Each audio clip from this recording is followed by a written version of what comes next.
Éluard connaissait très bien Man Ray, qui était un dessinateur, un photographe d'origine américaine, installé en France et qui était devenu très vite familier du groupe surréaliste.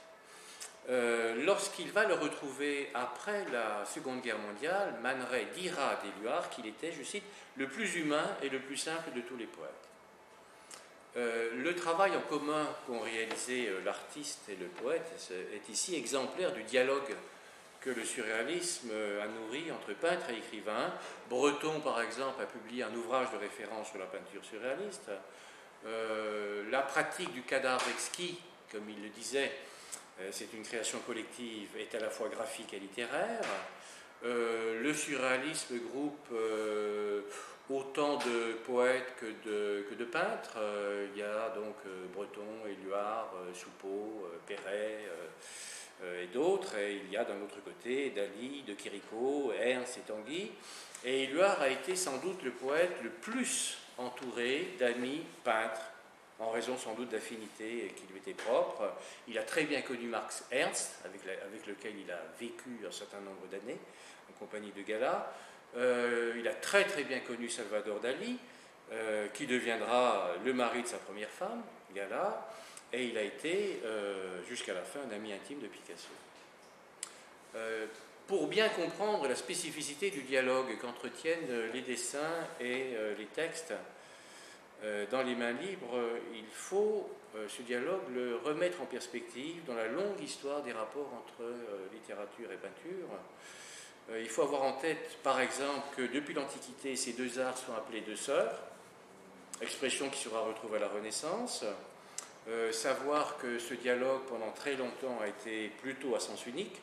Ce sont les peintres qui s'inspirent des textes, et notamment dans le grand genre de la peinture d'histoire, peinture d'inspiration littéraire qui puise ses sujets d'abord dans la Bible, puis à partir de la Renaissance, de la mythologie, et plus tardivement dans les textes profanes. Mais progressivement, et surtout au tournant des XVIIIe et XIXe siècles, la relation s'est inversée lorsque la peinture a revendiqué son autonomie propre par rapport aux sources littéraires, et ça sera tout l'enjeu des révolutions esthétiques qui se sont jouées au milieu du XIXe siècle, à partir du réalisme, et sans d'ailleurs que Baudelaire s'en rende compte, puisqu'il a horreur du réalisme, va s'inventer avec Manet ce que Baudelaire lui-même va nommer déjà la peinture pure, qui porte en elle le germe, bien sûr, de la peinture abstraite.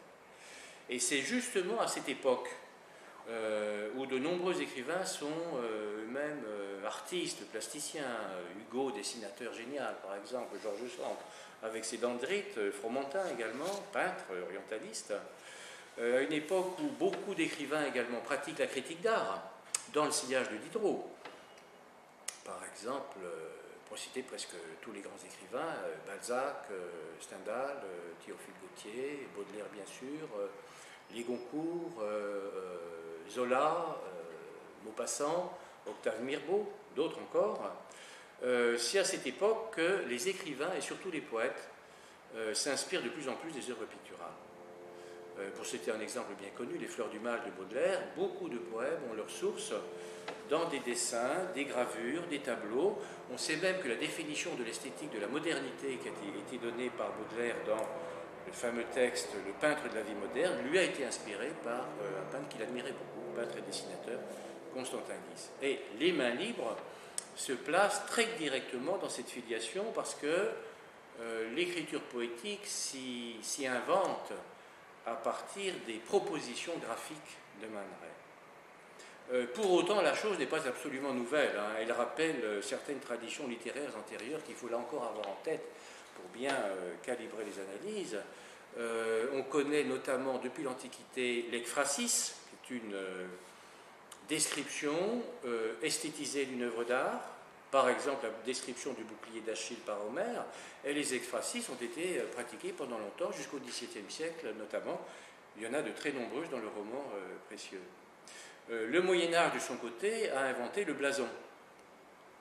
Blasonner, qui signifie d'abord peindre des armoiries, puis par des dérivations d'écrire, et puis dépeindre littérairement un objet ou un être.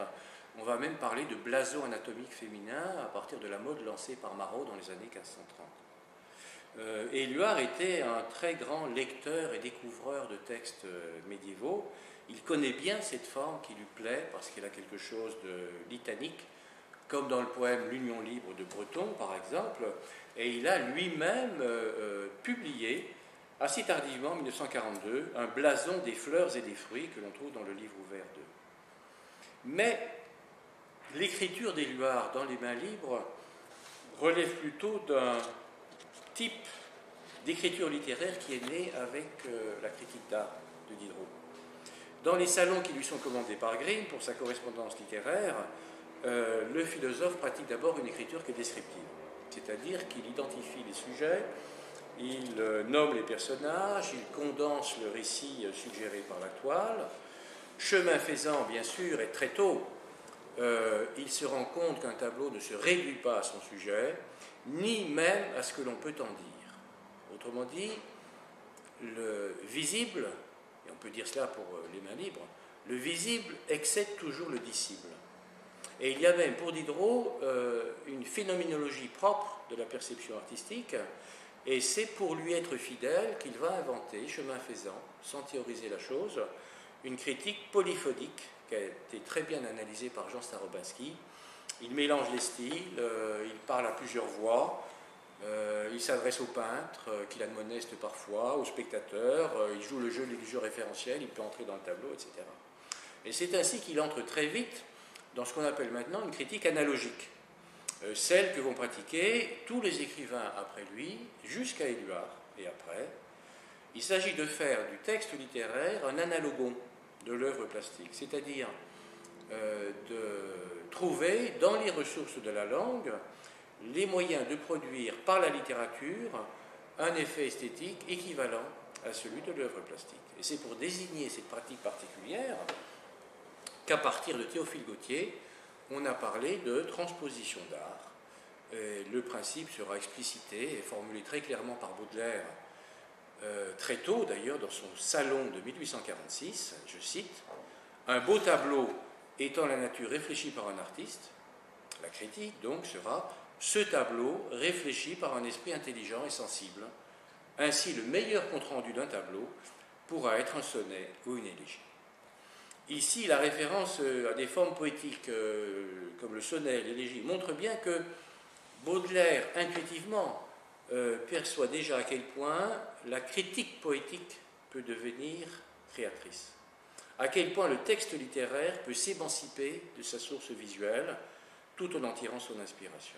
Eh bien, ce saut-là est réalisé par la génération surréaliste, et le recueil Les Mains libres en est exemplaire, puisque Éluard ne décrit pas les dessins, il ne les commande pas, il ne les analyse pas, il ne les évalue pas non plus, comme le ferait un critique. Disons qu'il invente librement ses textes à partir de la suggestion, de l'impulsion visuelle qui est fournie par les images. C'est ce qu'il explicite d'ailleurs, ce type de rapport créateur, lorsqu'il évoque Picasso, par exemple, dans Donner à voir. Je cite, « À partir de Picasso, les murs s'écroulent. Le peintre ne renonce pas plus à sa réalité qu'à la réalité du monde. Il est devant un poème comme le poète devant un tableau. Il rêve, il imagine, il crée. » Eh bien, c'est ce que va faire Éluard dans ce recueil.